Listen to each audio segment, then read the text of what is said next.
is a very fun time right now. We got the road to WrestleMania.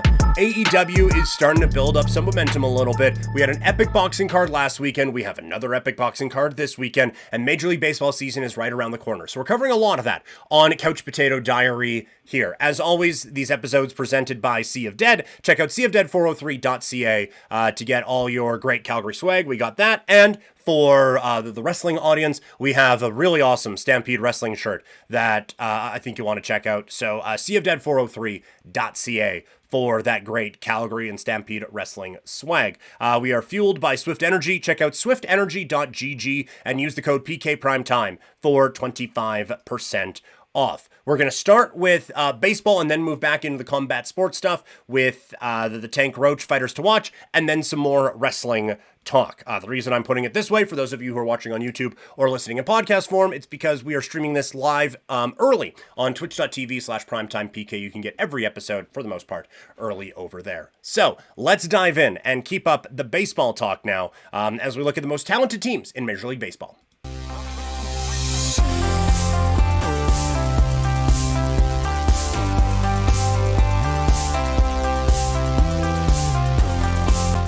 The Major League Baseball season is right around the corner, and everyone's going to do their power rankings and everything like that. One of the things I like to do is just look at every team. All right, who's got the most talent?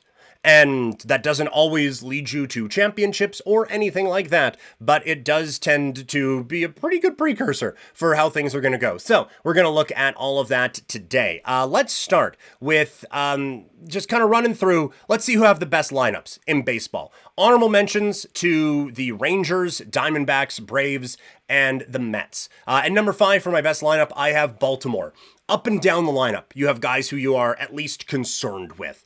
The pitching staff, I think, is a bit of a problem there, and that's going to ultimately keep them off of the best or most talented teams list. But I think that there are enough guys on this team that you really have to worry about as a pitcher that you still have to include this group as one of the best lineups in baseball. And there's some projection going on there, assuming a bit more development from Adley Rutschman, who made our best players list, and Gunnar Henderson. The San Diego Padres, still so much talent at the top of that lineup with like guys like Tatis, like all of those guys have Machado. I know I said all that talented, 2 dudes, but they do really have quite a few players at the top of that lineup. Just those guys are the standouts.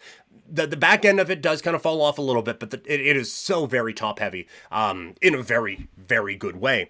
At 3, it is the New York Yankees. No, they don't have Juan Soto anymore, but you got a full year of Jazz Chisholm, Bellinger, and Goldschmidt.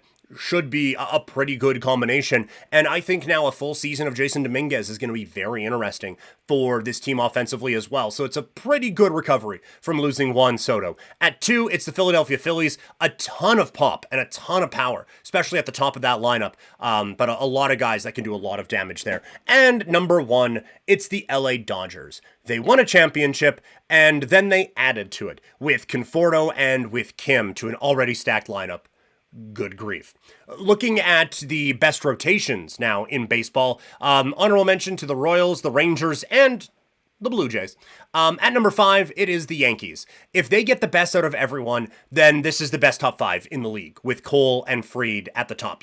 Some question marks there, specifically about Rodon, but I mean, now as your number 3, you're fine with that. At 4, it is the Phillies. When you can go with Wheeler and Nola, you're feeling very good about life. And then the 3 after that are pretty solid as well.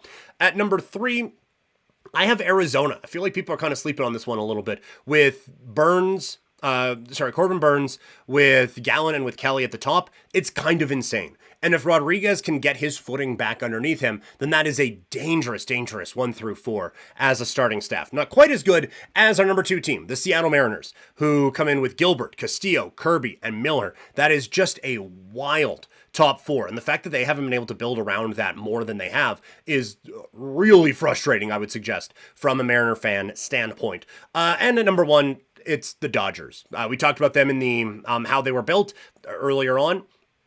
It's frustrating that, pitching is a bit of a weakness. Oh, okay, let's just go solve that with 2 of the best top 3, we'll say, pitching free agents on the market.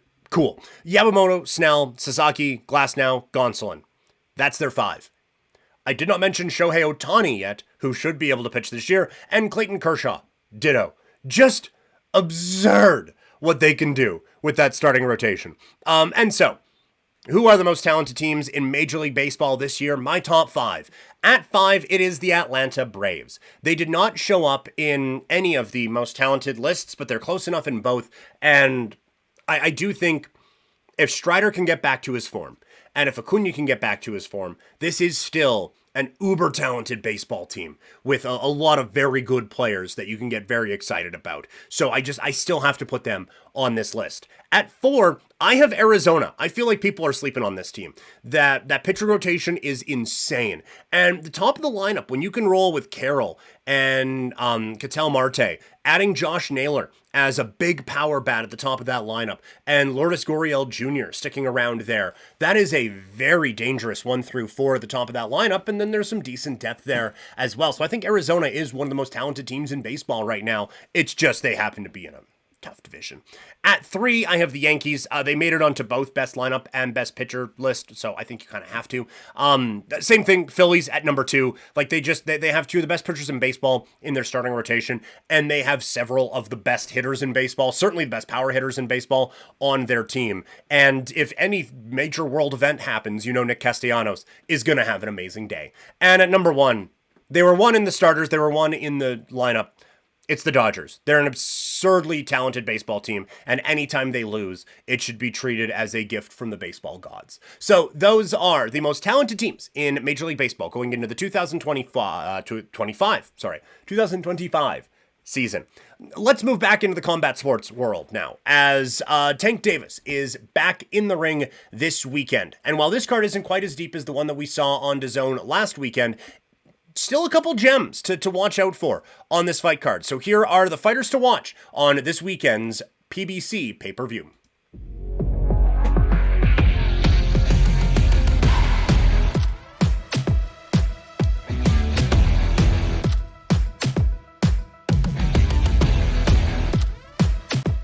One of the big names in the sport is back this weekend as Tank Davis puts his undefeated record and just a whackload of titles on the line against Roach.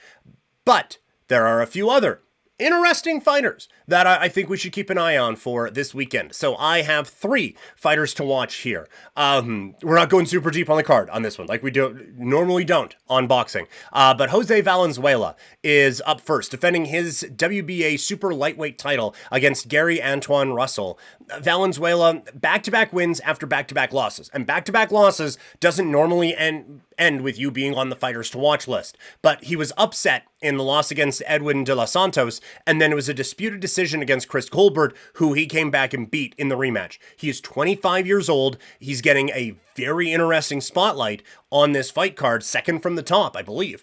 And 9 of his 14 wins have come by knockout. I don't know if this is a future star, but this is at least a fighter that is worth watching when you are watching this card on Saturday night. Alberto Puello defending his WBC junior welterweight title against Sandor Martin.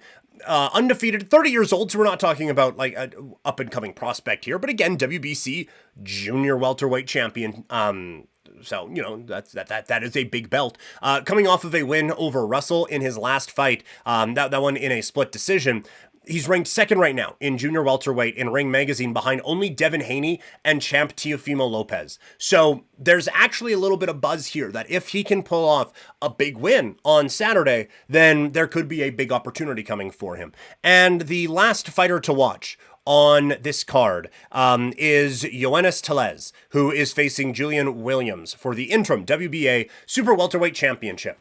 Tellez is 24 years old. He is 7-0 with 5 wins by knockout. He fought on the Crawford-Spence undercard. He's an interesting young talent at Super Welterweight, facing Williams, who's lost 3 of his last 4. Like, this is a fight to see, to make sure Tellez has continued to work his way up in the rankings and in his abilities. But I think, again, this isn't Callum Smith and Dubois who ends up getting sick, or even Joseph Parker or anything like that. But there are at least 3 pretty interesting fighters on this fight card this weekend, and then a very interesting main event. So it should be a fun night coming up on Saturday. We move back into the world of professional wrestling as WWE is marching toward WrestleMania, and with just a few days to go before their last pay-per-view on the road to WrestleMania, or sorry, PLE, old habits die hard.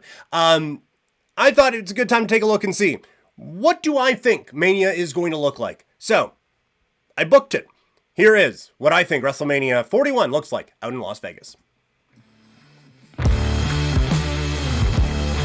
All right, I love doing this every now and then. I normally try to do it after big events, but, doing it now as we get ready for the WWE back in Canada this weekend with the Elimination Chamber. So, what could be in store for us at WrestleMania? Well, I just decided to break it all down. So here is what my WrestleMania looks like right now, as we record this here on Tuesday, February 25th.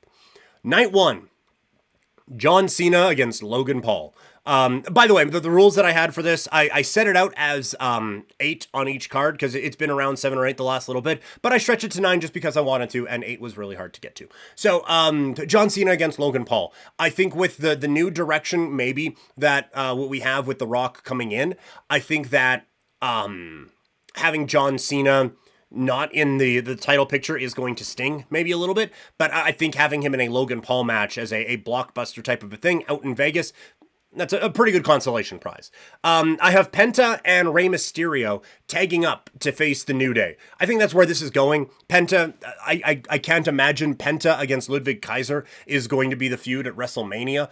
And Rey Mysterio is in obvious need of some help in a feud with the New Day, so I think this is the way that it goes. I tried to figure out a way to shoehorn Dom in there for the 3rd year in a row. I do think eventually this culminates with a hair versus mask match, Rey Mysterio versus Dom, and that's how Rey ends up retiring, is that he loses his mask to Dominic Mysterio, but that's another story for another day. Intercontinental title, I changed this one after Raw on Monday. Braun Breaker against AJ Styles against Finn Balor. I think we get Finn in there and make it a triple threat in what would be just an unbelievable match for the Intercontinental Championship there. Randy Orton needed a spot on this card, and I remembered back to, I think it was Crown Jewel, bunch of different officials in the ring, and Randy hits an RKO on Adam Pearce, who they have for the most part protected in all of this. And so I don't know, Adam Pearce hasn't wrestled in a really long time, and he has not necessarily come out forwardly and said, I would like to wrestle again. Nick Aldis has, though. And so I think that there is going to be a GM fraternity thing here, and it'll be Randy Orton against Nick Aldis at WrestleMania. And so Nick Aldis gets his Mania moment, a richly deserved WrestleMania moment. We get our wild, insane ladder match for the tag team titles on the SmackDown side. DIY against Motor City Machine Guns against the Street Profits against the Hardys, who by the time you're watching this will have already made their appearance on NXT, but I think they're in the WWE universe now, for lack of a better term, and it's WrestleMania. Let's get them one more. It made the big surprise pop of them coming back for the ladder match the last time probably should have been the last WWE moment for them, but they're still going strong, so put them in there and have them jump off some shit for a few minutes. Drew McIntyre against Damian Priest, although the more I'm thinking about it, after we talked about it for podcast listeners yesterday, for stream guys earlier on, I have Drew McIntyre against Damian Priest. The more I'm thinking about it, the more I'm kind of liking my idea of he is the corporate champion to go along with The Rock. And then you could have a few of them, like, you could tie all of it in now. And this is going to be another rant off of this, so I hope Brady Hitman is still watching. And by the way, thank you for the follow. I really appreciate it. I forgot to mention that before, but really do appreciate the follow. But you have The Rock went to NXT the night after the Netflix show, and he does a face-to-face with Ethan Page.